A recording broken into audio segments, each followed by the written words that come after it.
Hey, so tonight we're going to talk about Tudor England, and honestly, you're going to be real grateful for that mattress you're lying on by the time we're done here, because life in the 1500s and 1600s was wild. I'm talking about a time when kings had people executed for showing them unflattering portraits, when medicine involved bleeding you until you felt better, when witches were apparently everywhere and arsenic was basically a household staple. Oh, and if you're enjoying these stories, I'd really appreciate a like or subscribe. Super curious where you're all listening from, so drop a comment with your location and what time it is there. Always blows my mind how people are falling asleep to this all over the world.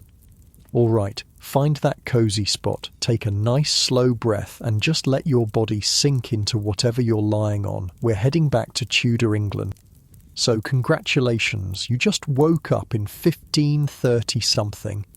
The first thing you notice? The smell. Not bad, exactly, just different. There's wood smoke drifting through the gaps in the wall, mixing with the earthy scent of the rushes scattered across the floor. Someone's been spreading fresh ones recently. You can smell the sweet grass underneath your body.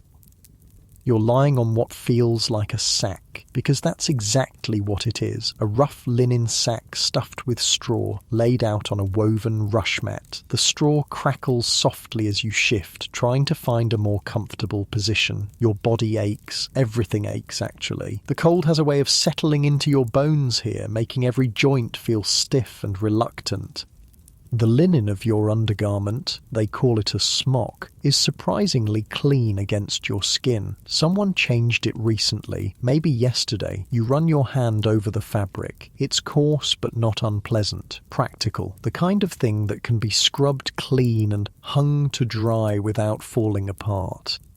Above you, the ceiling is low and dark. Wooden beams disappear into shadows. Somewhere in the distance you can hear the soft murmur of voices, probably coming from the main part of the house where the family sleeps. You're in what they generously call the servants' quarters. Really? It's just an alcove off the main room, separated by a hanging piece of cloth.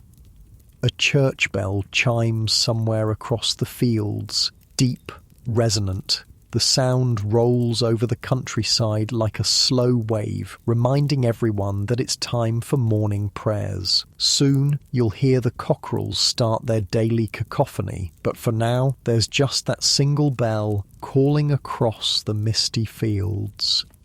You take a deep breath. Your lungs fill with air that tastes of herbs. Someone's been burning sage to ward off evil spirits. There's also something else, something green and alive, lavender maybe, or chamomile. The lady of the house believes in keeping the air sweet and clean. She hangs little sachets of dried flowers from the rafters, trying to keep illness at bay. Nice and easy. That's it. Your body starts to relax into the unfamiliar textures beneath you. Now here's the thing about Tudor England, and this is where it gets interesting. You wouldn't think you'd survive here, but honestly, people did. Lots of them. They had their ways of getting by, their little tricks for staying alive, but man, it was not easy. Let's start with the obvious question. What the hell are you going to eat? Well, if you're lucky enough to be working for a decent household, you're looking at bread and ale for breakfast. And when I say bread, I mean proper bread, not the white fluffy stuff you're used to. This is dense, chewy, made from a mix of wheat and rye. Sometimes they threw in some ground acorns if times were particularly tough, but it fills you up, keeps you going through a long day of work. The ale? Yeah, you drink ale. Even for breakfast. Even the kids drink ale. Because the water, you don't want to touch the water. It's basically a death sentence in most places. All kinds of nasty stuff floating around in there. But the ale, well, the brewing process kills most of the harmful bacteria. So ale it is. Morning, noon and night. If you're really fortunate, and I mean really fortunate, you might get some cheese with that bread, maybe a bit of butter if the cows have been cooperative, but mostly you're looking at bread, lots and lots of bread. You shift again, and the straw beneath you makes that soft rustling sound. Getting more comfortable, your breathing naturally slows as you settle deeper into the story. For your main meal, and they call it dinner even though it happens around 11 in the morning, you're probably looking at pottage. Now pottage sounds fancy, but it's basically vegetable soup. Thick vegetable soup with whatever they could throw in, cabbage, onions, maybe some beans or peas if it's the right season, barley or oats to thicken it up. And if you're incredibly lucky, if someone's feeling generous or if it's a special occasion, you might find a scrap or two of bacon floating around in there.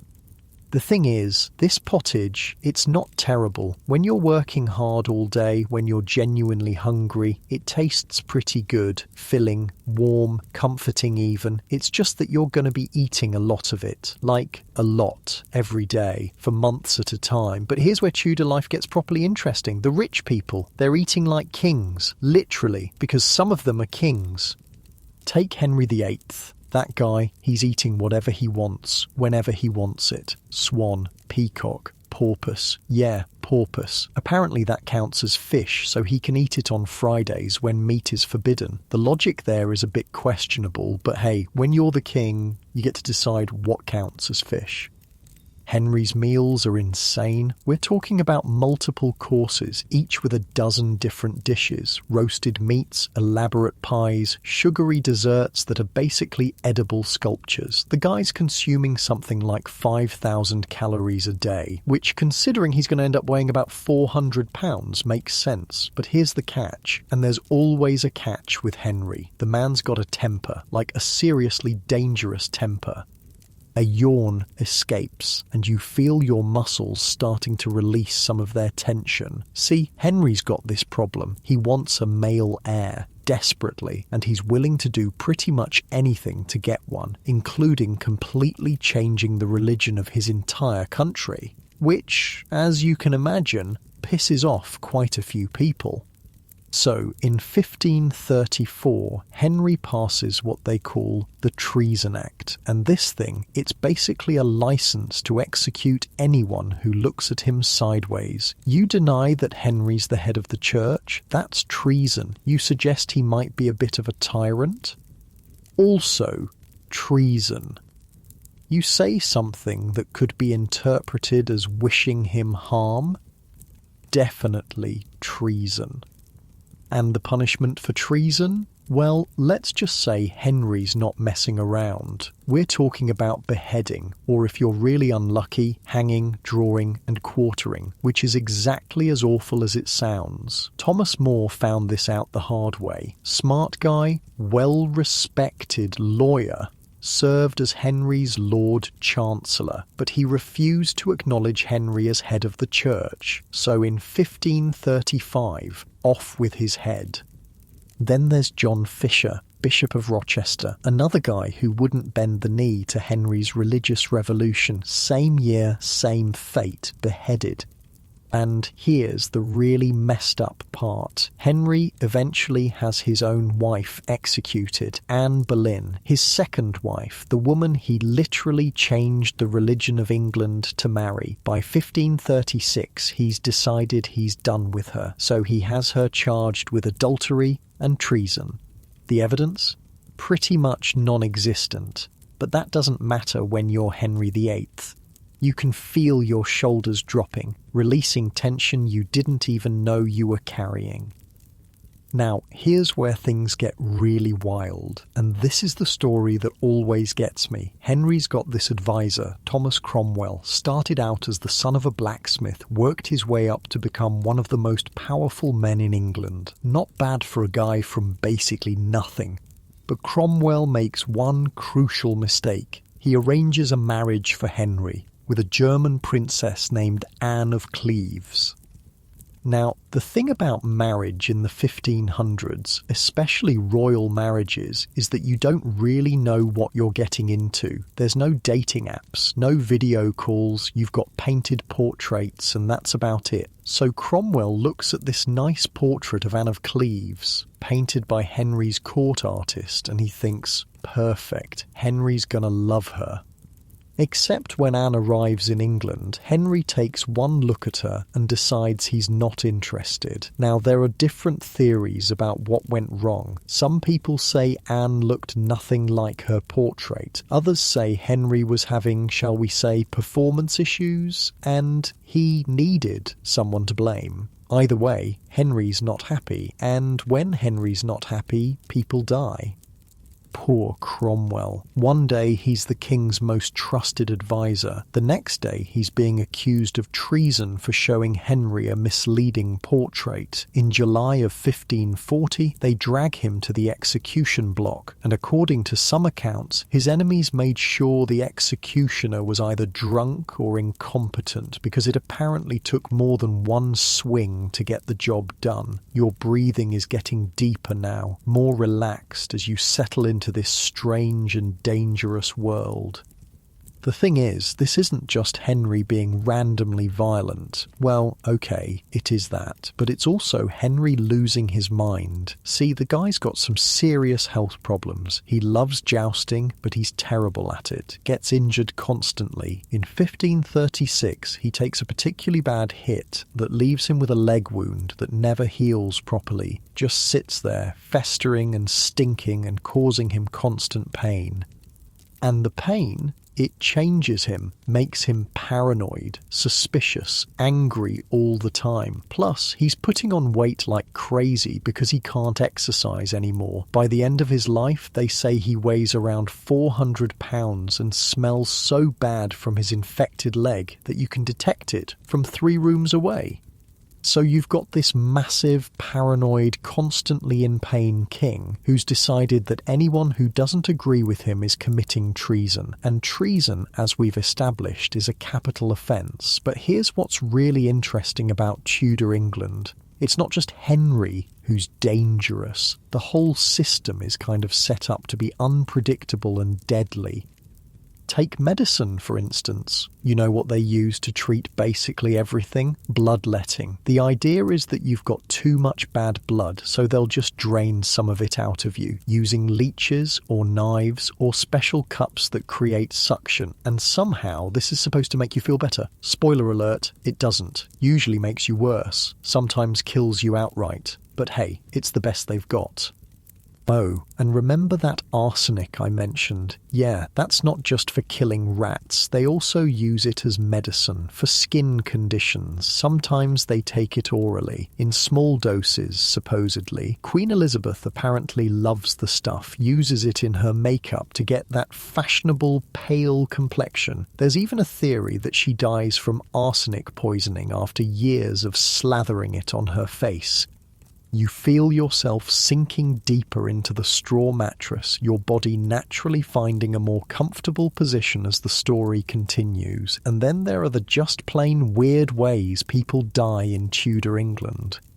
Take Elizabeth Brown, for instance. She's working as a servant in some rich guy's house, and she's warming herself by the fire. Pretty normal, right? Except they've got this huge slab of bacon hanging in the chimney to smoke and dry, and wouldn't you know it, the rope breaks. The bacon falls, crushes Elizabeth.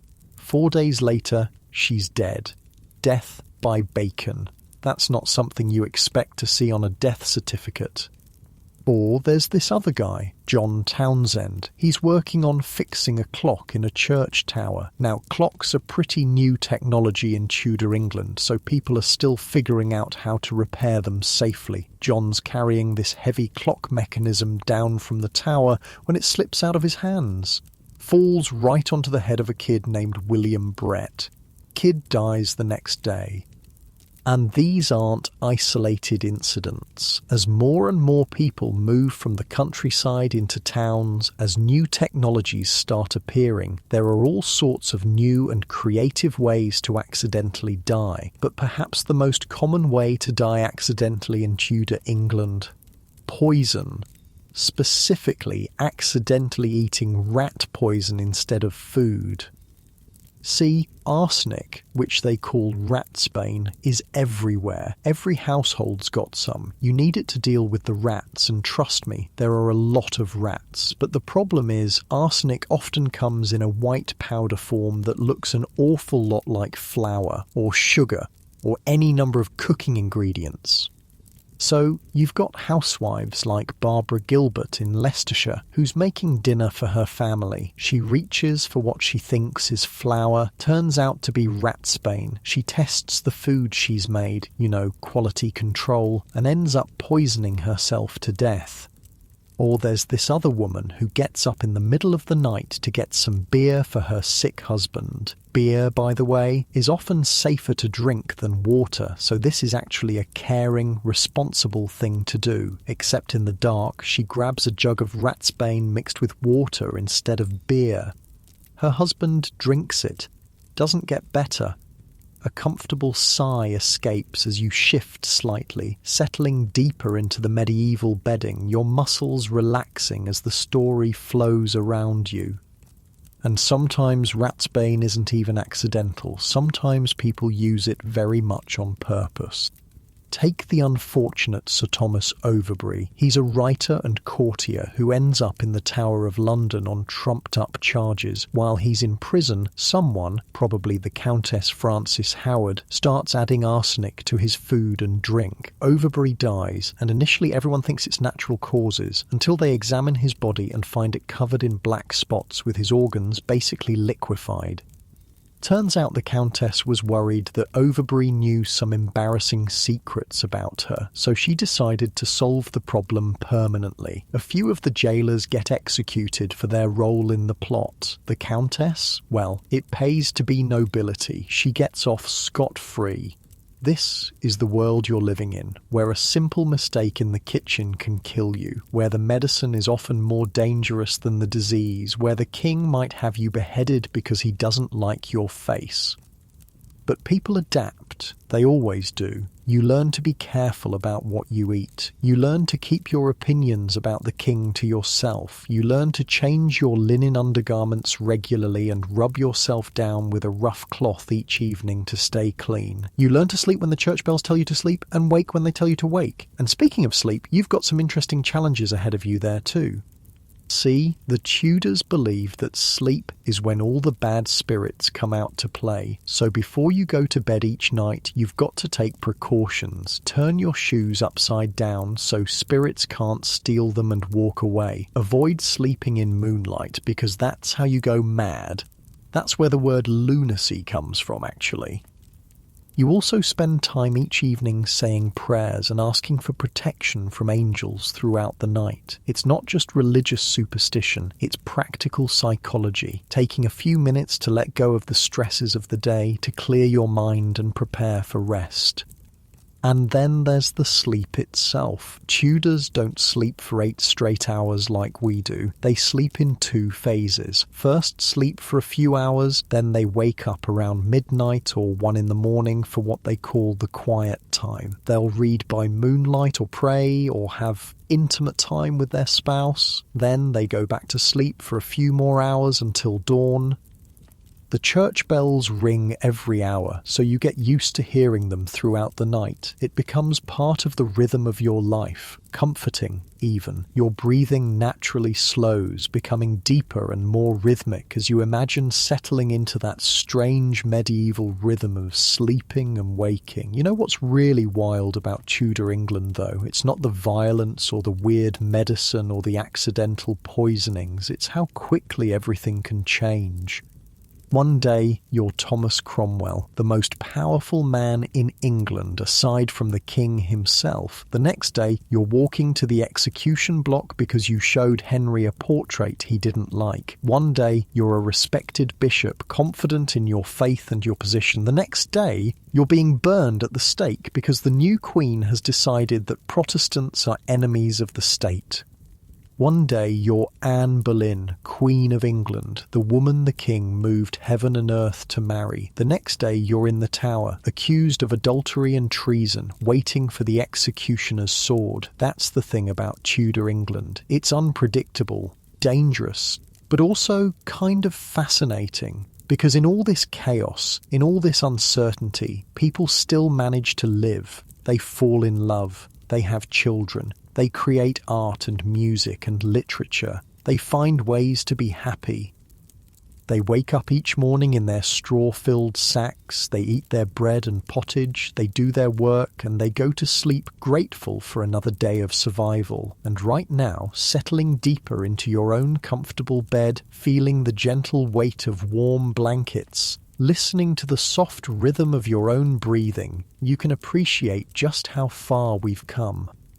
Your eyelids are starting to feel pleasantly heavy as you sink deeper into the soft embrace of your mattress, so much more comfortable than those rough rush mats and straw-filled sacks. That's it, nice and easy, as the strange and dangerous world of Tudor England continues to unfold around you.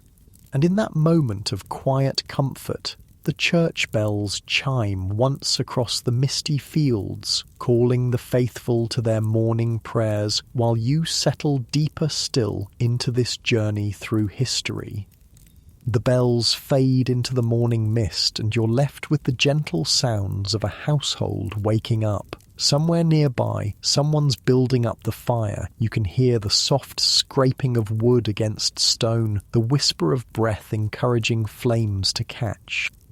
Your stomach rumbles quietly. Time for breakfast, which means time to find out exactly what kind of household you've ended up in, because the food you get, the treatment you receive, the chances you have of surviving another day, all of that depends entirely on who owns this place and what kind of mood they're in. Let's hope you haven't ended up working for someone like Richard Topcliffe. Now there's a name that would make any Tudor servant's blood run cold. They call him the priest hunter, and if that doesn't tell you everything you need to know about this guy, let me fill in the details. See, after Henry dies, his daughter Mary takes the throne, and Mary's got some very strong opinions about religion. Specifically, she thinks her father made a terrible mistake when he broke away from the Catholic Church, so she decides to fix things by burning Protestants alive. Yeah, that's her solution. Convert back to Catholicism or burn. Mary's reign only lasts 5 years, from 1553 to 1558, but in that time she manages to execute somewhere between 280 to over 600 Protestants, most of them burned at the stake, which is exactly as horrible as it sounds. The most famous case is the Oxford Martyrs. 3 Protestant bishops, Hugh Latimer, Nicholas Ridley and Thomas Cranmer, high-profile guys, well-respected, important in the Protestant Church. Mary has them charged with heresy and burned at the stake in Oxford in 1555. The idea is to send a message, to let every Protestant in England know that their beliefs won't be tolerated anymore, that England is going back to being Catholic, whether they like it or not. You pull the rough blanket closer around your shoulders, feeling grateful for its warmth as the story continues. But then Mary dies, probably from uterine cancer, though nobody's really sure, and her half-sister Elizabeth takes the throne. And Elizabeth? She's Protestant, so now it's the Catholics' turn to be persecuted. Enter Richard Topcliffe, the priest hunter. This guy makes Henry VIII look reasonable. Topcliffe's job is to hunt down Catholic priests and anyone else who might be secretly practicing Catholicism, and he's very, very good at his job, also very enthusiastic about it. Topcliffe has his own special torture technique. He calls it Topcliffe's persuasion. Catchy name, right? What he does is suspend prisoners from the ceiling by their wrists, then drop them repeatedly until they agree to talk, over and over, until something breaks, either their spirit or their bones. And once he gets a confession out of someone, he doesn't just send them to trial and walk away. Oh no, Topcliffe personally attends every trial to make sure the prisoner gets condemned to death. Then he shows up for the execution to watch them die. For those convicted of treason, which includes being a Catholic priest, the punishment is particularly nasty. They don't just hang you until you're dead. They hang you just until you're unconscious, then cut you down while you're still alive. Then they disembowel you while you're awake. Then they cut you into quarters. And Topcliffe watches it all. Enjoys it, apparently. He's also got this charming habit of humiliating prisoners before their executions, makes them kneel before him and kiss his hand, taunts them, insults them, sometimes in public, just to add an extra layer of degradation to their final hours. The guy's got a whole network of spies reporting on suspected Catholics. He uses blackmail, threats, whatever underhanded tactics he can think of to get what he wants. One of his most famous victims is Edmund Campion, a Jesuit priest who's tortured and executed in 1581. You shift position slightly, feeling the straw crackle beneath you as your muscles continue to relax. Now here's what's really messed up about all this religious persecution. It's not even really about religion half the time. It's about politics and power and fear. See, when Mary's burning Protestants, she's not just worried about their souls, she's worried about rebellion, about people who might challenge her authority. Same thing when Elizabeth's persecuting Catholics. It's not just about religious doctrine, it's about loyalty to the state. But the common people, the servants and farmers and craftsmen, they're caught in the middle. One day you're supposed to be Catholic, the next day you're supposed to be Protestant, and if you guess wrong, you might end up in front of Richard Topcliffe. So you learn to keep your mouth shut about religion, you learn to go to whatever church the current monarch tells you to go to, you learn to nod and smile and agree with whatever the local authorities are saying this week about God and salvation. Because the alternative is torture and death. But religion isn't the only thing you need to worry about in Tudor England. There's also the witches. Oh yeah, witches are apparently everywhere in Tudor England, and everyone's terrified of them. Now, when I say witches, I don't mean actual witches. I mean women, and it's almost always women who get accused of practicing witchcraft, usually because something bad happened and somebody needed someone to blame.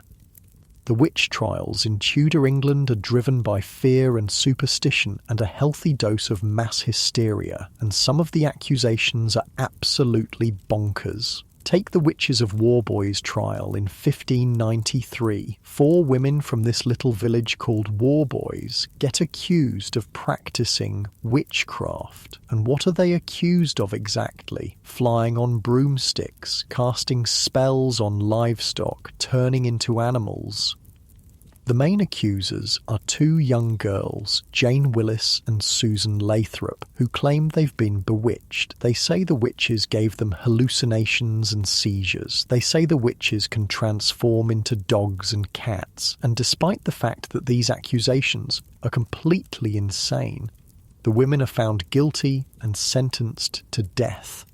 A soft yawn escapes as you settle more comfortably into the straw-filled bedding. Or take the North Berwick witch trials up in Scotland. This one's even crazier. A group of women get accused of plotting to kill King James VI of Scotland through witchcraft, and James himself gets personally involved in the investigation and prosecution. More than 70 people get executed in that one. 70 people. For supposedly practicing witchcraft. Now you might be wondering, why is everyone so afraid of witches? What's driving this hysteria?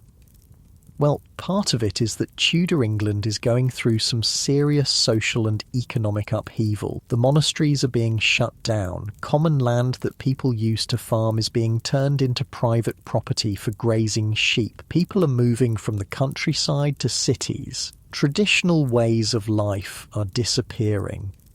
And when people's lives are turned upside down, when they're struggling to make a living, when everything seems uncertain and scary, they need someone to blame. And witches make convenient scapegoats. Can't figure out why your cow died? Must be witches. Crops failed this year? Witches. Your baby got sick? Definitely witches. It's easier than admitting that sometimes bad things just happen.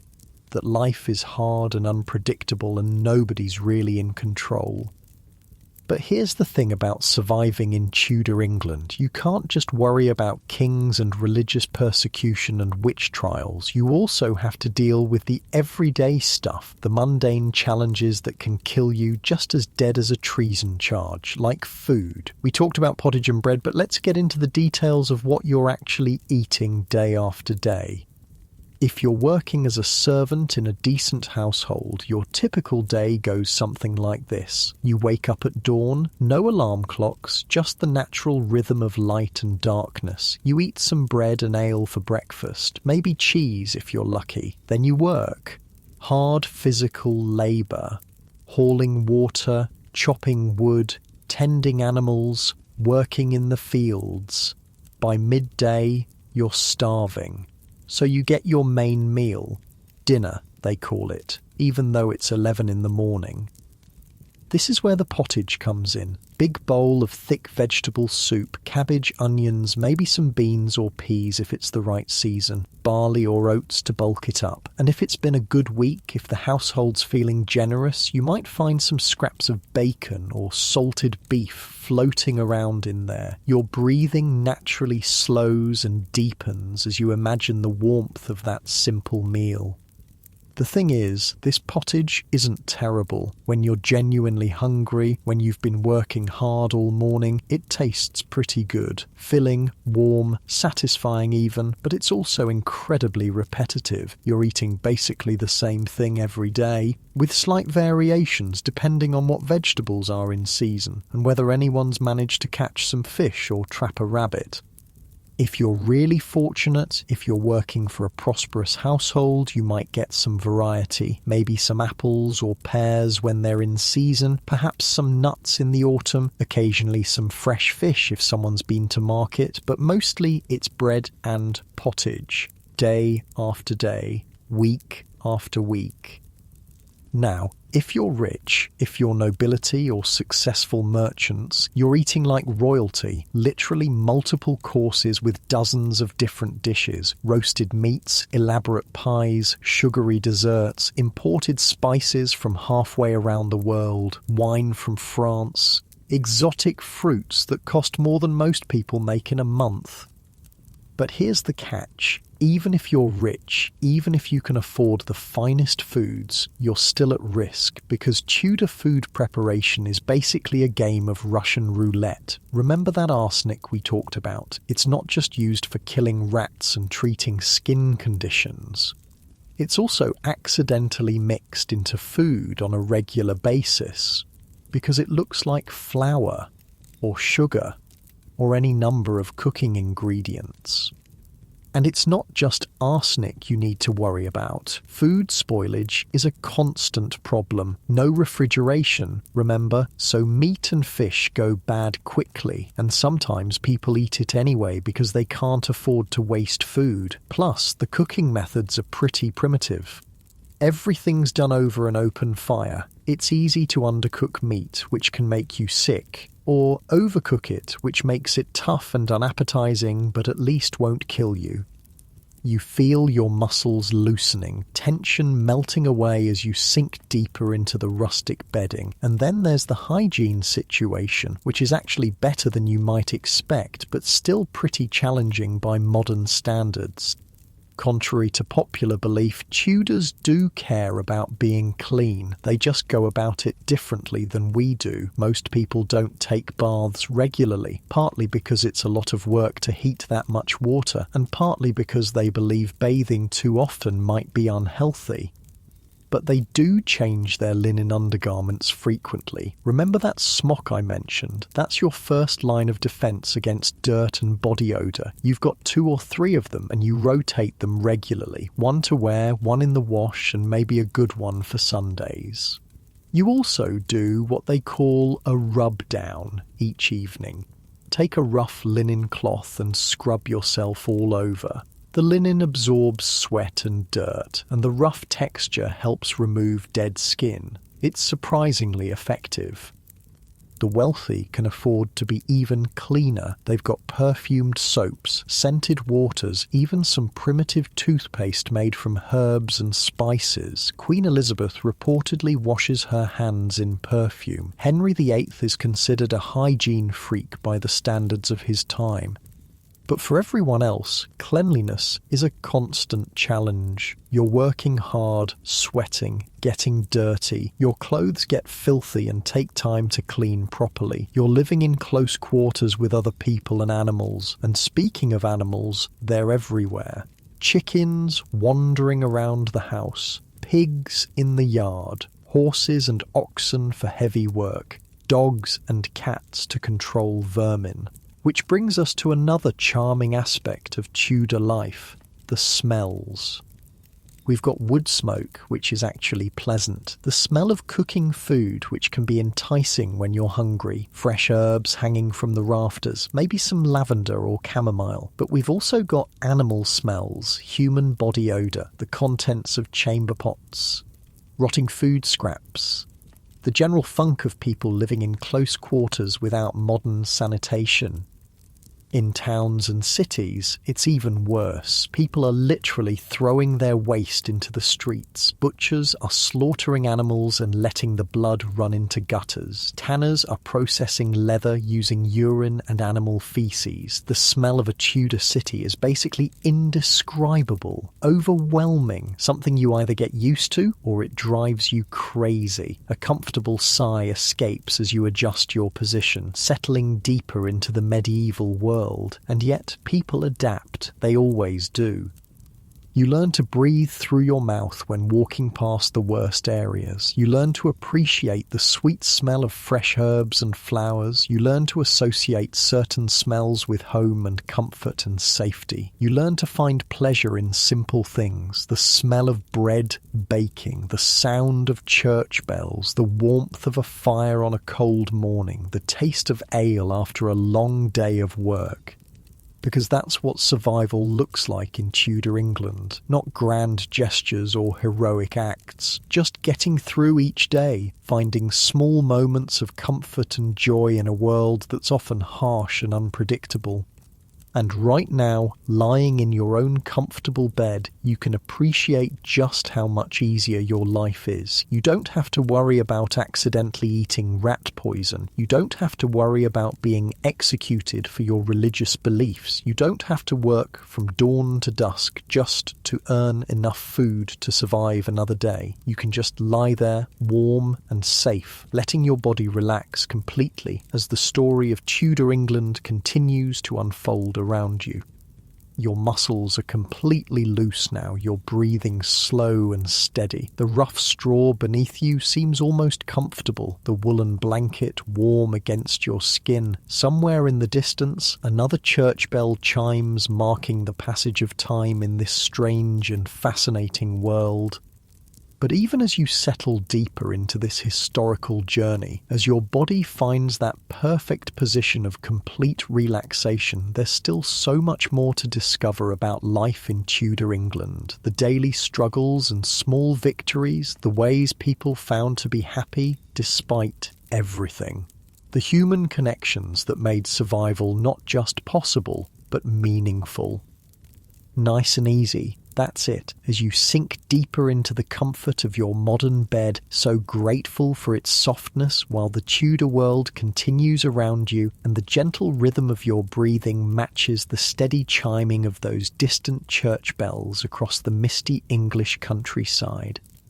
The bells grow quieter as the morning progresses, and you're starting to understand the rhythm of this place. Work begins early, food is simple but filling, and everyone, from the lowest servant to the highest lord, lives with the constant awareness that life can change dramatically without warning.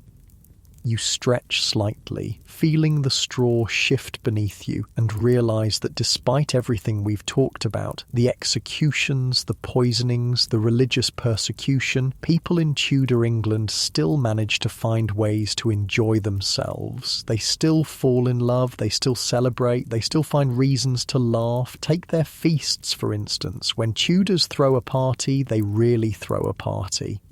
If you're working in a wealthy household during feast time, you're in for something spectacular. We're talking about multiple courses, each with a dozen different dishes brought out all at once. The diners don't eat everything. They pick and choose what they want, and the rest gets passed down to the servants. Which means you, as a servant, might actually eat better during feast times than the rest of the year. Leftover roasted meats, fancy pastries, maybe even some of those imported fruits or expensive spices.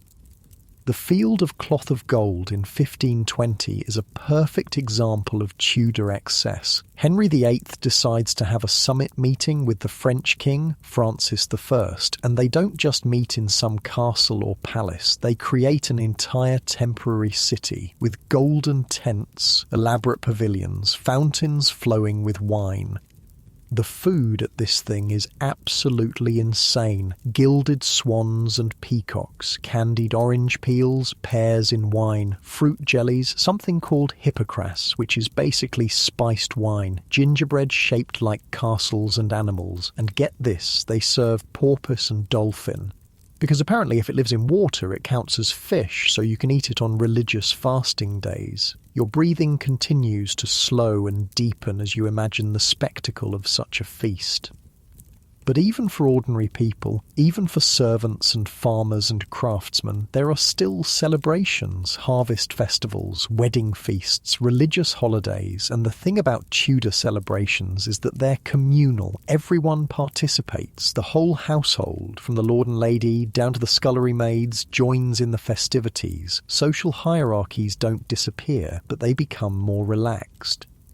During these celebrations, you might hear music that's actually pretty sophisticated. Lutes and virginals and recorders, complex harmonies, songs that tell stories of love and adventure and heroism. You might see dancing, not just simple folk dances, but elaborate courtly dances with intricate steps and beautiful costumes. Even servants often know the basic steps because dance is part of social education. And you might taste foods that are normally beyond your reach. Marzipan sculptures shaped like animals and castles. Subtleties, they call them. Edible art pieces made from almonds and sugar. Simnel cakes with 13 ingredients representing Jesus and the apostles. Syllabub, a kind of creamy dessert that's sweet and rich and absolutely delicious. But here's what's really interesting about Tudor feast culture. It's not just about showing off wealth, it's about creating bonds, building loyalty, demonstrating that the household is prosperous and well managed. When a lord throws a good feast, he's telling his servants and tenants and neighbours that he's successful, that he can provide for them, that he's worthy of their allegiance. And when servants and common people participate in these feasts, they're demonstrating their place in the social order. It's a whole complex system of mutual obligation and respect. The lord provides food and protection and employment. The servants provide labour and loyalty and support. A gentle yawn escapes as you shift position, getting even more comfortable in the rough bedding. Now, let's talk about what happens when you're not working or feasting, because Tudors do have leisure time, even servants. Sunday afternoons, after church services, are often free. You might play games, Bowling is popular, though it's played on grass, not in alleys. There's also something called skittles, which is kind of like bowling but with wooden pins. Card games are becoming popular too, though you have to be careful about gambling, because that can get you in trouble with the authorities. A friendly game for small stakes is usually okay. High stakes gambling that might lead to debt and social problems is frowned upon. If you're lucky enough to live near a town, you might attend bear baiting or cockfighting. These are brutal sports by our standards, but they're considered normal entertainment in Tudor England. People gather around to watch animals fight, place bets on the outcome, cheer for their favourites. There are also mystery plays, religious dramas performed by travelling actors. These tell stories from the Bible or the lives of saints. They're educational and entertaining at the same time. And if you're really fortunate, you might see a performance by professional actors. Theatre is just starting to become a serious art form in Tudor England. By the time Elizabeth is on the throne, playwrights like Christopher Marlowe and eventually William Shakespeare are creating works that will be remembered for centuries. But most of your entertainment is simpler. Storytelling around the fire in the evening, singing while you work, gossip and conversation with your fellow servants. And speaking of conversation, let's talk about what people actually discuss when they're not working. Well, the weather, obviously. Weather affects everything in Tudor England. A bad harvest means famine. Too much rain means the roads become impassable. A harsh winter means higher prices for food and fuel. People also talk about their lords and masters, who's in favour at court, who's been promoted or demoted, who's gotten married or had children or died. They discuss local news, crimes and punishments, marriages and births and deaths, strange events or unusual weather patterns, and they share gossip about their neighbours, who's been seen with whom, who's having financial troubles, who's been behaving suspiciously. What they don't discuss much, at least not openly, is politics or religion. Those topics are too dangerous. You never know who might be listening, who might report your words to the authorities. Remember, we're living in a world where thought crimes are real, where expressing the wrong opinion about the king or the church can get you executed, so people learn to keep their political and religious thoughts to themselves. Your shoulders drop as tension continues to melt away, your body sinking deeper into the straw-filled mattress. But here's something that might surprise you about Tudor England. Despite all the dangers we've talked about, despite the executions and persecutions and accidental poisonings, many people actually live relatively long lives if you make it past childhood, and that's a big if. You have a decent chance of reaching your 50s or 60s. Some people live into their 70s or even 80s. The key is avoiding the big killers: war, plague, famine, accidents, and political persecution. If you can steer clear of those, if you're careful about what you eat and drink, if you stay out of trouble with the authorities, you can have a reasonably long life. And people do plan for the future. They save money when they can. They arrange marriages for their children. They learn trades and skills that will serve them throughout their lives. Speaking of trades, let's talk about what kind of work you might be doing in Tudor England. If you're a woman, your options are somewhat limited. You might work as a servant in a household, kitchen maid, chambermaid, laundry maid. You might work in the fields during harvest time. You might help in a shop or tavern owned by your husband or family. Some women become skilled craftswomen, embroiderers, bakers, brewers. A few even run their own businesses, though this is unusual and requires special permission. If you're a man, you have more options. You might be a farm labourer, working the fields and tending animals. You might learn a craft: carpentry, blacksmithing, masonry, tailoring. Or you might work in one of the new industries that are developing as England becomes more urbanised. There are opportunities in cloth making, brewing, shipping and trade. The thing about Tudor work is that it's seasonal. Agricultural work follows the rhythm of planting, growing and harvesting. even craft work often depends on agricultural cycles because that's when people have money to spend on non-essential goods. So you learn to adapt to these rhythms. You work intensively during busy seasons and have more leisure time during slow periods. You save money and food during good times to carry you through lean periods. A comfortable sigh escapes as you adjust your position, settling even deeper into the medieval bedding. Now let's talk about something that affects everyone in Tudor England, regardless of their social status or occupation: the legal system.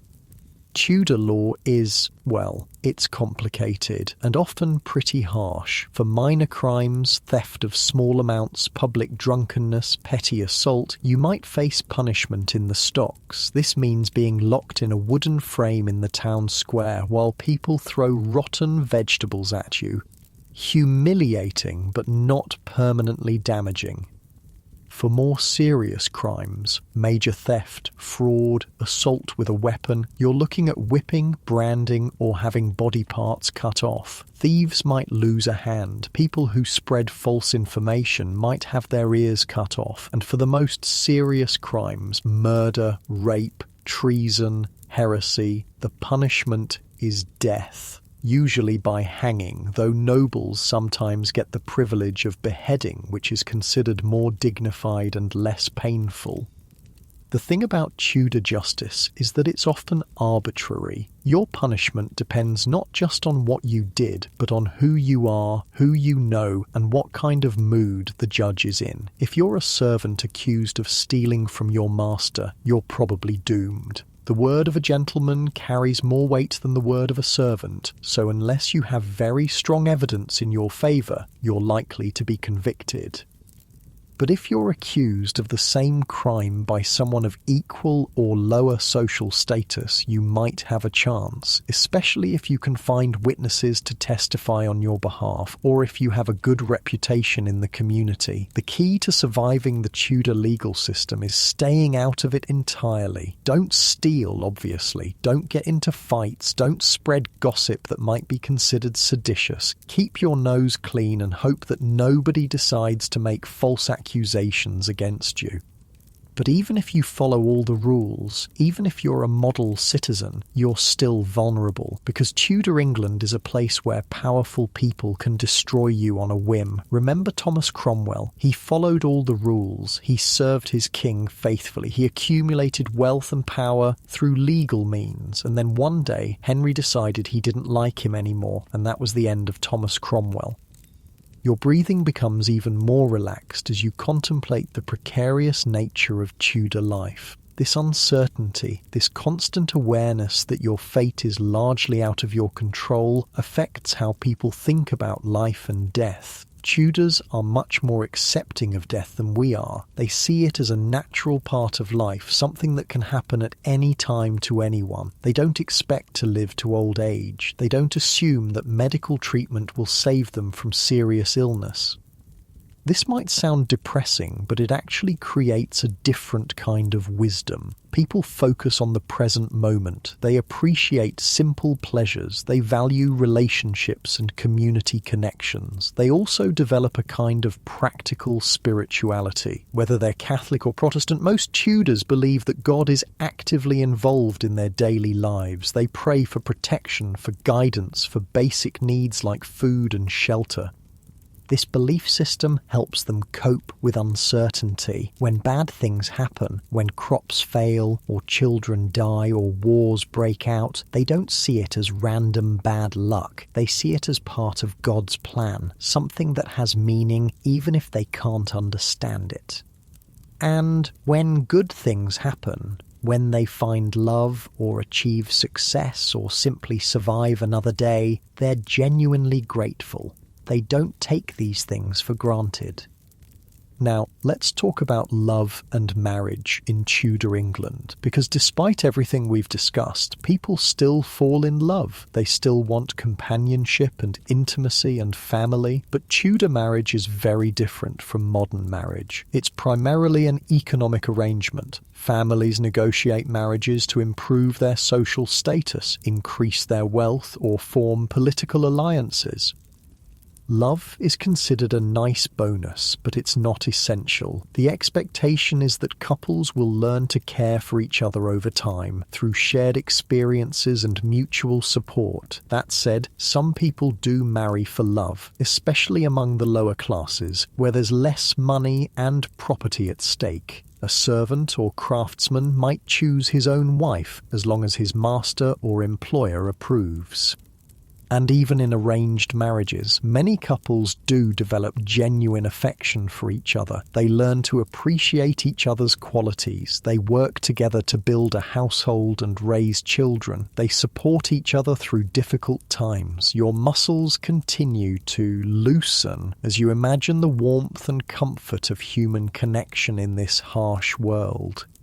Tudor marriages also have practical advantages that we might not immediately recognise. When two people marry, they're not just joining their lives, they're joining their resources and skills. A husband brings his trade skills, his legal status, his connections in the community. A wife brings her domestic skills, her family connections, and often a dowry of money or property.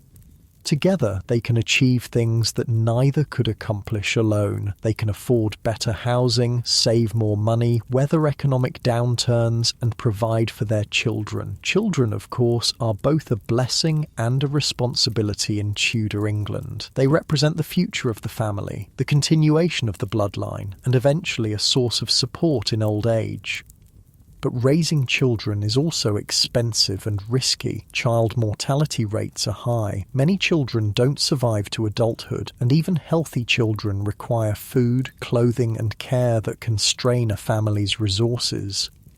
Most Tudor families have several children, partly because they expect some of them to die young, and partly because children become productive members of the household relatively early. By age 7 or 8, children are helping with household chores. By their early teens, they're contributing significantly to the family income. And here's something interesting about Tudor childhood. Children aren't considered miniature adults exactly, but they're not protected from adult realities the way modern children are. They see death regularly. They're present when adults discuss serious matters. They witness the harsh realities of Tudor justice. They understand that life is uncertain and often unfair. This might seem harsh by our standards, but it also prepares them for adult life. They develop resilience and practical skills. They learn to adapt to changing circumstances. They understand their place in the social order and what's expected of them. A peaceful yawn passes through you as your body settles even more deeply into the rough comfort of the Tudor bedding. Speaking of children, let's talk about education in Tudor England, because contrary to popular belief, literacy rates are actually increasing during this period. Not everyone learns to read and write, of course, but more people than you might expect have at least basic literacy skills. Especially in towns and cities, where being able to read contracts and keep accounts is increasingly important for business. The wealthy hire private tutors for their children. Boys often go away to school to study Latin, rhetoric, mathematics, and classical literature. Girls usually receive education at home, focusing on domestic skills, basic literacy, and religious instruction. But even servant children sometimes learn to read and write. Progressive employers recognize that literate servants are more valuable and trustworthy. They can take messages, keep simple records, and handle more complex tasks. The growth of literacy is driven partly by religious changes. Both Catholics and Protestants want people to be able to read religious texts. They want people to understand sermons and participate more fully in worship. It's also driven by economic changes. As trade becomes more complex, as people move to cities and take up specialised crafts, literacy becomes more valuable. And it's driven by technological changes. Printing presses are making books more affordable and available. People can own copies of the Bible, prayer books, and other religious texts. They can read pamphlets about current events, instructional manuals for crafts and trades, and even early forms of entertainment literature. This increase in literacy has some interesting effects on Tudor society. It makes information spread faster. It allows for more complex forms of political and religious debate. It creates new opportunities for social mobility, but it also makes the authorities nervous. Literate people can read seditious pamphlets. They can share dangerous ideas. They're harder to control through simple propaganda and misinformation. So the government tries to control what gets printed and distributed. They license printing presses. They censor books and pamphlets. They punish people who produce or distribute unauthorized materials. But information still spreads. Ideas still circulate. People still find ways to share knowledge and opinions, even when it's risky to do so. Your breathing has become completely natural and relaxed, your body finding that perfect state of comfortable rest. As the morning light grows stronger outside your small window, you're beginning to understand something important about Tudor England. Despite all the dangers, despite all the hardships, despite the constant uncertainty, this is a society where people create meaning and find joy in their lives. They build communities, they develop skills and take pride in their work. They form deep friendships and lasting marriages. They raise children and pass on their knowledge and values. They celebrate harvest festivals and religious holidays. They tell stories and sing songs. They care for each other during illness and support each other through difficult times. They're not just surviving, they're living, creating culture and art and music, developing new technologies and exploring new ideas, building the foundations for the world that will come after them. And right now, lying in your comfortable modern bed, feeling the gentle weight of soft blankets, listening to the steady rhythm of your own breathing, you can appreciate both how far we've come and how much we share with these people from 500 years ago. The same basic human needs, the same desire for safety and comfort and connection, the same ability to adapt and endure and find happiness even in difficult circumstances. Getting more comfortable now. That's better, as your body settles deeper into the warmth and softness while the Tudor world continues around you, and somewhere in the distance those church bells chime again, marking another hour in this fascinating and dangerous time. And your muscles relax completely as the gentle rhythm of medieval life flows through the story. The bells fade into the everyday sounds of Tudor life, and you're starting to feel like you belong in this world. The rough textures are becoming familiar. The simple rhythms of work and rest are making sense. Your body has adapted to the straw mattress, finding the comfortable spots, learning to shift and settle in ways that ease the aches. But there's still so much more to discover about what it really means to live in Tudor England, the small details that make the difference between surviving and thriving, the little tricks people use to stay healthy, stay safe, stay sane. Let's talk about what you actually do all day. Because work in Tudor England isn't just about earning money, it's about staying alive. If you're working as a servant in a household, your day starts before dawn. No sleeping in, no lying around in bed. You're up when the first church bell rings, getting the fires started, preparing for the day ahead. Your first job is usually hauling water, and this isn't as simple as turning on a tap. You're walking to the well or the stream, lowering a heavy bucket, pulling it back up full of water, then carrying it back to the house. Multiple trips. Your arms and shoulders ache by the time you're done. But water is essential for everything. Cooking, cleaning, washing clothes, basic hygiene. So you haul water, no matter how tired you are, no matter how much your back hurts. Then there's the fire. Keeping it going is a constant responsibility. You're banking coals at night to preserve heat. You're blowing on embers in the morning to get flames started. You're feeding wood throughout the day to maintain the right temperature for cooking. Let the fire die and you're in serious trouble. No heat for cooking, no warmth for the household, no hot water for cleaning. You'll spend hours trying to restart it, assuming you can find someone willing to share coals from their fire. A gentle yawn escapes as you settle deeper into the straw, your muscles continuing to relax. If you're working in the kitchen, your responsibilities are even more complex. You're not just cooking, you're managing food storage, planning meals, dealing with spoilage, making sure nothing gets wasted.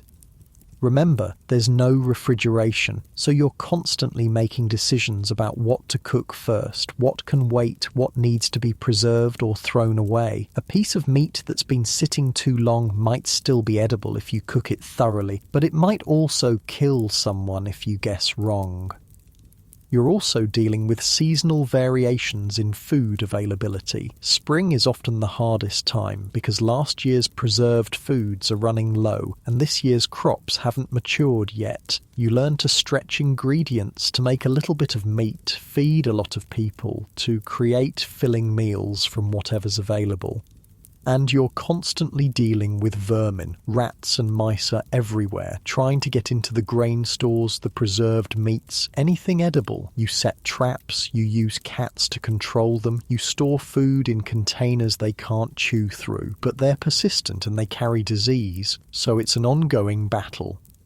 The worst part about working in a Tudor kitchen? The heat, especially in summer. You're standing over an open fire for hours at a time, stirring pots, turning meat on spits, kneading bread. The temperature in the kitchen can become unbearable, but you can't just stop working because you're uncomfortable. Meals have to be ready on time. Food has to be cooked properly. The household depends on you to keep everyone fed. Your breathing naturally slows as you imagine the rhythm of that demanding work. Now, if you're working in the fields, your challenges are different but equally demanding. Agricultural work in Tudor England is backbreaking. You're working with hand tools, hoes, scythes, sickles. No machinery to make the job easier, just human muscle power applied to stubborn soil and tough plants. Ploughing is done with oxen or horses if you're lucky, by hand if you're not. You're walking behind the animals, guiding the plough, breaking up soil that's been packed down all winter. Your legs ache from the uneven ground. Your hands are raw from gripping the plough handles. Planting means bending over for hours, dropping seeds into furrows, covering them with soil. Your back screams in protest. Your knees hurt from constantly kneeling and standing. Harvesting is the most demanding of all. You're working against time, trying to get crops in before bad weather ruins them. Long days under the hot sun, cutting grain with hand tools, gathering it into bundles, loading it onto carts. And this work is seasonal, which means feast or famine. During planting and harvest, you work from sunrise to sunset, 7 days a week. During winter, there might be very little work available, which means very little income. You learn to save money during busy periods to carry you through slow times. You learn to take on different kinds of work, maybe craft work or repair jobs, when agricultural work isn't available. But here's something interesting about Tudor work culture. Despite how hard the work is, despite the long hours and physical demands, there's often a strong sense of community among workers. People help each other. During harvest time, neighbours often work together, moving from farm to get everyone's crops in. It's faster and more efficient, but it's also social. There's singing and joking and storytelling to make the work more bearable. There are traditional breaks during the workday. The beaver or noonshine we talked about earlier, bread and cheese eaten in the fields at midday, but also shorter breaks for drinks of ale or cider, moments to rest and chat with fellow workers. And there are traditional rewards for hard work, the harvest feast, where the lord or employer provides a special meal for everyone who helped bring in the crops. These aren't just about food, they're celebrations, acknowledgements that the work was difficult and that everyone contributed. You feel your shoulders dropping, tension melting away as you imagine the satisfaction of hard work completed. Speaking of food, let's get into the really specific details of what you're eating day by day, because food in Tudor England is both simpler and more complex than you might expect. Take bread, for instance. We've talked about how important it is, how everyone eats it at every meal, but the actual bread varies dramatically depending on your social status and what's available. If you're poor, you're eating what they call carter's bread. This is made from a mixture of rye and wheat and sometimes other grains like barley or oats. When times are really tough, they might throw in some ground acorns or even sawdust to stretch the flour. This bread is dark, dense, and tough. It doesn't taste bad exactly, but it's nothing like modern bread. It's chewy, substantial, filling, the kind of food that sits heavy in your stomach and gives you energy for hard physical work. If you're middle class, a successful craftsman or prosperous farmer, you eat yeoman's bread made from wholemeal flour. This is lighter and more pleasant than carter's bread, but still hearty and substantial. And if you're wealthy, you eat manchet, white bread made from the finest wheat flour. This is soft, light, almost cake-like compared to what poor people eat. It's considered a luxury item, a sign of status and wealth. But here's what's interesting. Even poor people sometimes get to eat fancy bread. During feast times, during celebrations, employers often provide better food for their workers. So you might eat carter's bread most of the year, but manchet at Christmas or during harvest festivals. The same principle applies to other foods. Your regular diet might be simple pottage and coarse bread, but occasionally you get to taste roasted meat, sweet pastries, imported spices. These become special memories, things you look forward to and appreciate deeply. A comfortable sigh passes through you as you adjust positions slightly, settling even deeper. Now, let's talk about ale, since you're drinking it constantly. Tudor ale is very different from modern beer. It's brewed without hops, so it doesn't have that bitter flavour we associate with beer today. Instead, it's sweetish, mildly alcoholic, and often flavoured with herbs. Different households brew ale differently. Some use honey to sweeten it. Others add herbs like rosemary or sage. The strength varies too. Sometimes it's barely alcoholic, more like flavoured water. Other times it's strong enough to make you tipsy if you drink too much. The quality of ale also varies seasonally. Fresh ale is best, but it doesn't keep long without refrigeration, so by the end of winter you might be drinking ale that's a bit sour or funky, not pleasant but still safer than water. And here's something that might surprise you. Children drink ale too, not because Tudors want to get their kids drunk, but because it's genuinely safer than water in many places. They usually give children weak ale, sometimes called small ale, that has very little alcohol content. You also drink ale at specific times and for specific purposes. Ale with breakfast to start the day, ale with dinner to wash down your food, ale in the evening to relax after work, ale when you're sick because it's considered more nourishing than water. If you're fortunate enough to work for a wealthy household, you might occasionally taste wine. This is imported from France or Spain. Expensive and considered a luxury. Wine is usually reserved for special occasions or important guests. But for most people, most of the time, ale is the drink of choice. You get used to the taste, come to appreciate the subtle differences between different batches, learn to judge quality by smell and appearance. Your muscles continue to loosen, your body finding that perfect position of complete relaxation. Let's talk about something that affects everyone in Tudor England, but that we haven't explored in detail yet: the weather. Weather in Tudor England is unpredictable and often harsh. Winters can be brutally cold, with temperatures that freeze rivers solid. Summers can be either blazingly hot or disappointingly cool and wet. And weather affects everything. A late spring means delayed planting, which means smaller harvests, which means higher food prices and potential famine. Too much rain during harvest time can ruin crops in the fields. A harsh winter can kill livestock and make travel impossible. You learn to read weather signs obsessively, the colour of the sky at sunset, the behaviour of animals, the feel of the wind. Your survival might depend on accurately predicting when a storm is coming or when winter is about to break. You also learn to prepare for weather extremes. Stocking extra food before winter, gathering fuel for heating, repairing buildings before storm season, making sure you have warm clothing and waterproof gear.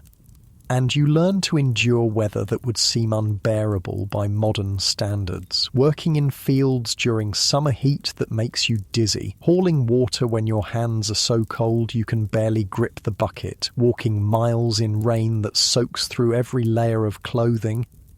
But there are also moments of pure pleasure connected to weather. The first warm day of spring when you can finally work outside without shivering. A gentle summer evening when the air smells of hay and flowers. The satisfaction of being warm and dry inside when a storm is raging outside.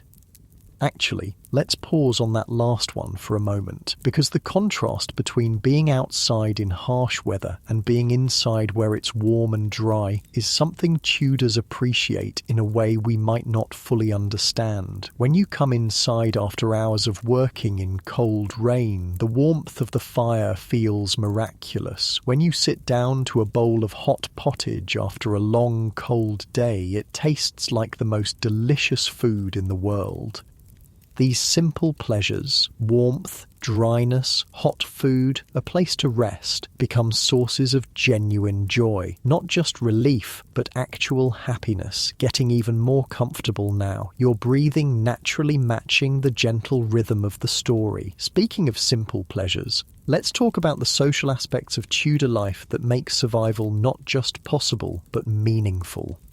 Community in Tudor England is tight-knit by necessity. You depend on your neighbours for help during emergencies. They depend on you. This creates bonds that go beyond mere friendship. When someone in the community gets sick, others help with their work. When someone's house burns down, neighbours contribute materials and labour to rebuild it. When someone dies, the community supports the surviving family members.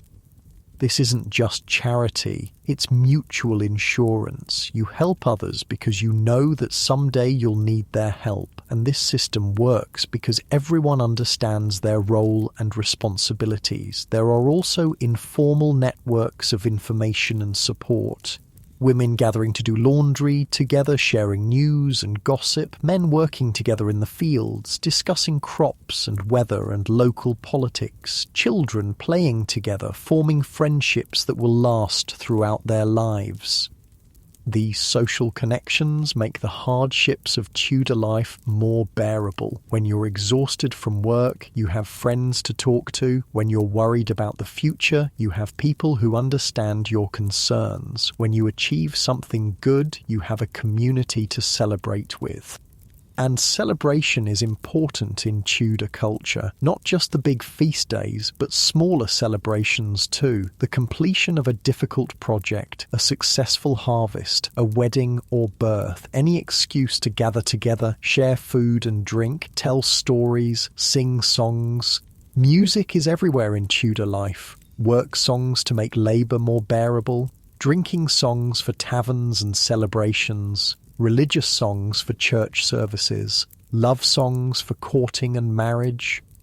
Even servants often know dozens of songs. Some are traditional ballads that tell stories of heroes and adventures. Others are newer compositions about current events or local personalities. Singing while you work isn't just entertainment. It's a way of building team spirit and maintaining morale. A group of people working together and singing together develops a rhythm and coordination that makes the work more efficient.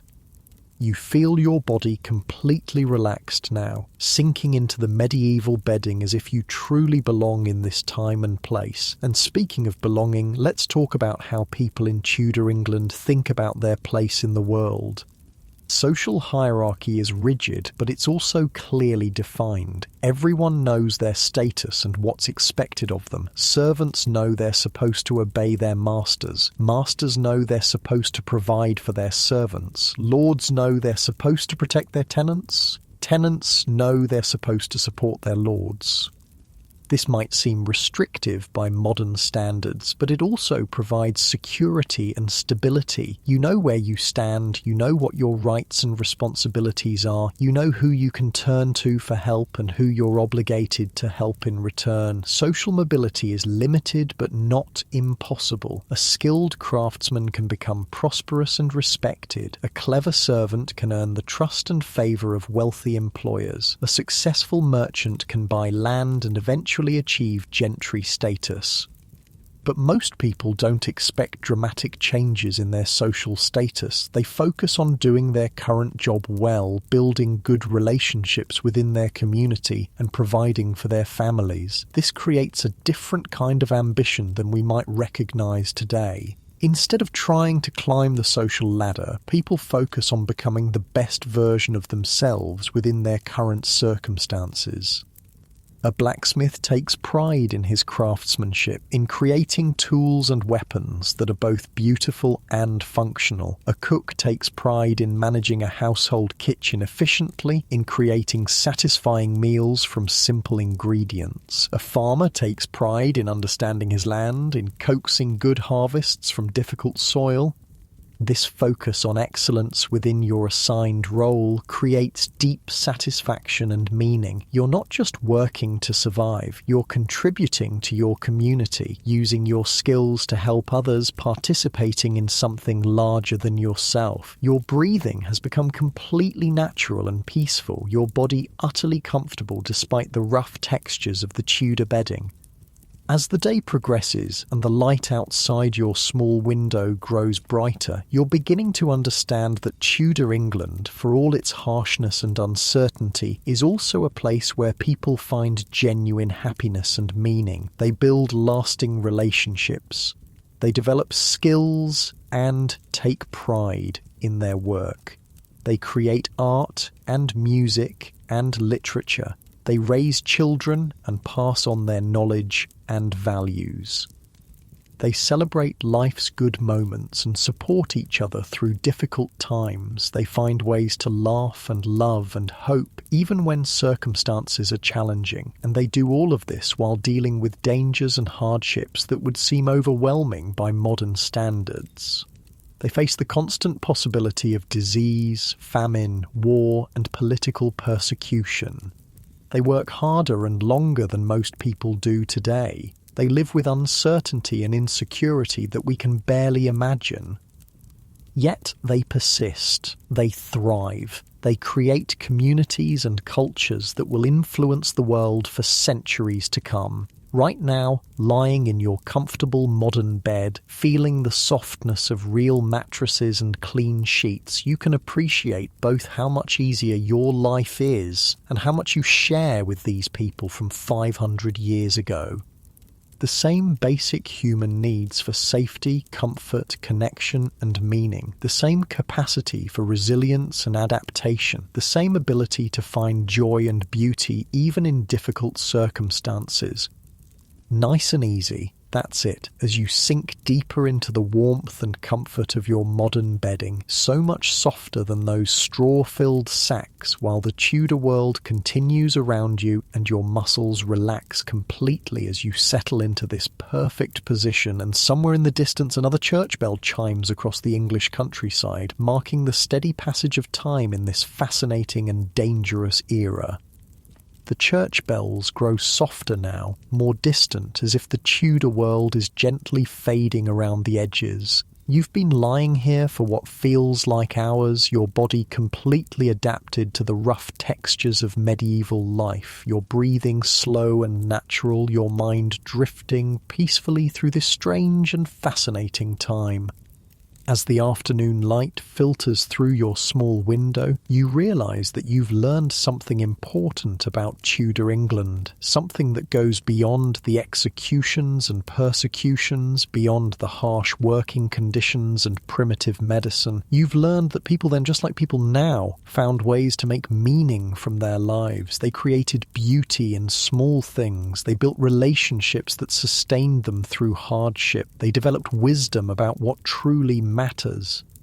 Take the way they think about time, for instance. Without clocks in every room, without schedules dominating every moment, Tudors live by natural rhythms. The sun, the seasons, the bells marking prayers and meals and rest. This creates a different relationship with time. Less frantic, more accepting of natural cycles. Work when there's work to be done. Rest when the body needs rest.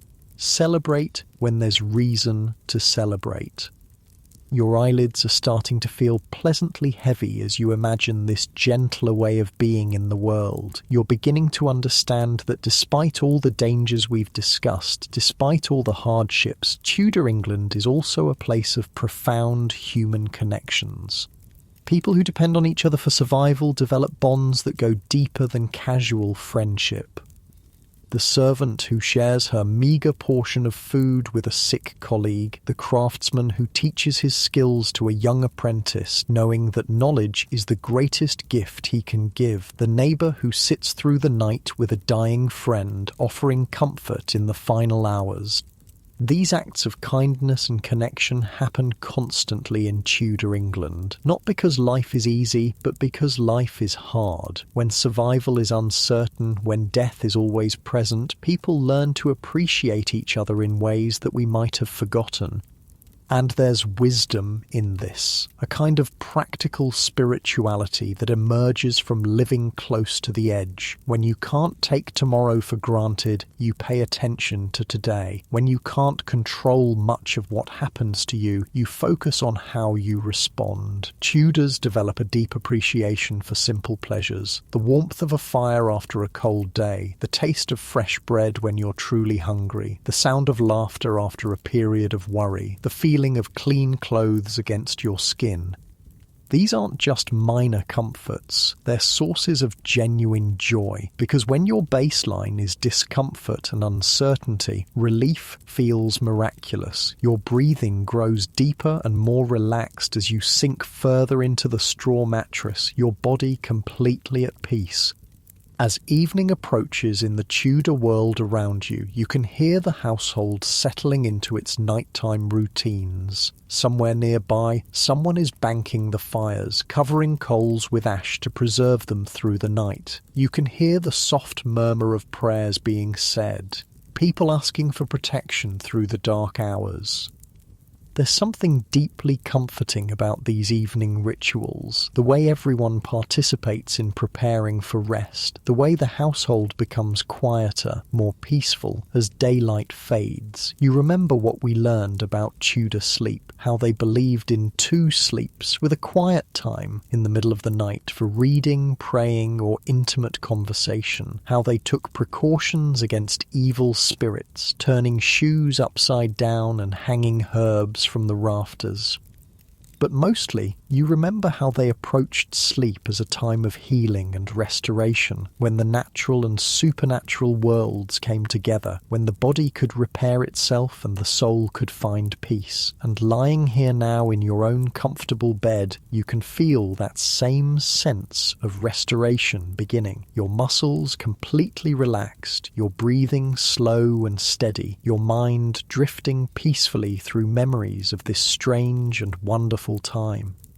The Tudor world is fading now, becoming softer and more dreamlike. The harsh edges of survival blur into something gentler. The sounds of the household grow distant and muffled. You can still hear those church bells, but they're calling from very far away now, across centuries, across the vast distance between their world and yours. A gentle reminder of all the people who have lived and struggled and found joy before you.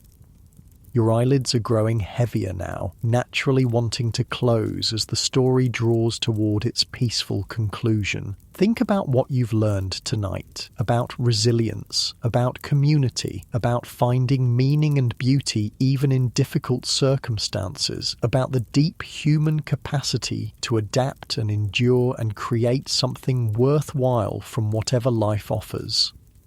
The people of Tudor England faced challenges that would seem overwhelming to us, yet they persisted. They built families and communities, they created art and music and literature that still moves us today. They developed ways of thinking and being that have shaped our world.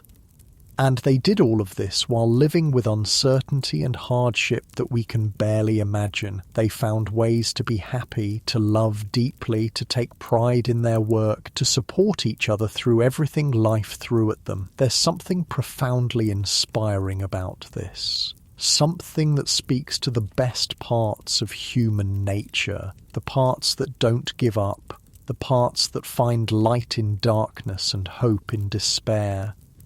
As you lie here in your comfortable modern bed, feeling the softness of real mattresses and clean sheets, you can carry this inspiration with you, this reminder of human strength and wisdom and creativity. Your breathing is becoming deeper now, more rhythmic as your body naturally prepares for sleep.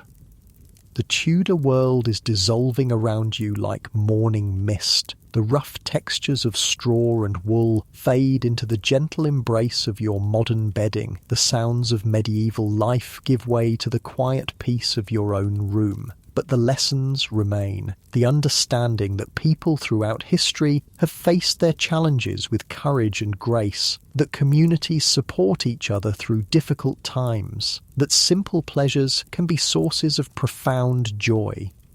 That survival isn't just about staying alive, it's about staying human, about maintaining connections and creating meaning and finding reasons to hope. Your eyelids are growing very heavy now, wanting to close. As a deep sense of peace settles over you, you can feel yourself drifting away from Tudor England now, floating gently back toward your own time, your own life, your own comfortable bed. The centuries between then and now stretch out like a soft bridge, carrying you safely home. And as you drift, you carry with you a new appreciation for the simple things, the safety and comfort that you might usually take for granted, the freedoms and opportunities that previous generations could only dream of, but also the timeless things, the importance of community and connection, the value of meaningful work, the deep satisfaction that comes from persevering through challenges. Your breathing is so slow and peaceful now, each breath carrying you deeper into relaxation.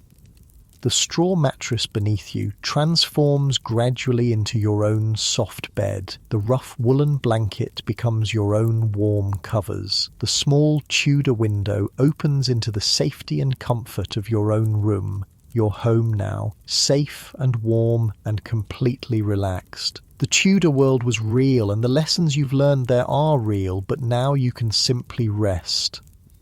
Let your eyelids close completely now. Let your breathing become even slower and deeper. Let your body sink completely into the softness and warmth of your bed. There's nothing you need to do now except rest. Nothing you need to think about except how comfortable and peaceful you feel.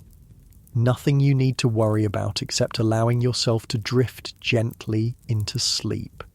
Your muscles are completely relaxed now. Your mind is quiet and peaceful. Your breathing is slow and steady and natural. And as you drift deeper into this perfect state of relaxation, you can feel grateful. Grateful for the comfort and safety of your modern life. Grateful for the courage and wisdom of the people who came before you. Grateful for this moment of peace and rest. The church bells are silent now. The Tudor world has faded into history. There's only this moment of perfect comfort, perfect peace, perfect relaxation. Your eyelids are so heavy they simply can't stay open anymore. Your breathing is becoming deeper and more distant. Your body is sinking into the most comfortable position imaginable. And now, as you drift deeper and deeper into peaceful sleep, you can let go completely. Let go of the day's concerns, let go of tomorrow's responsibilities, let go of everything except this feeling of perfect comfort and peace. Your breathing grows slower and deeper with each moment. Your body becomes heavier and more relaxed. Your mind grows quieter and more peaceful, drifting now, floating gently on waves of comfort and warmth, sinking deeper into the soft embrace of sleep, deeper and deeper, more and more relaxed, more and more peaceful, until there's nothing left except the gentle rhythm of your breathing, the soft warmth of your bed, the deep, peaceful sleep that carries you safely through the night. Sleep now. Deep, peaceful, restorative sleep. Nothing to do except rest. Nothing to think about except how comfortable you feel. Just sleep. Deep, beautiful sleep. Deeper and deeper into the most peaceful sleep imaginable. Sleep.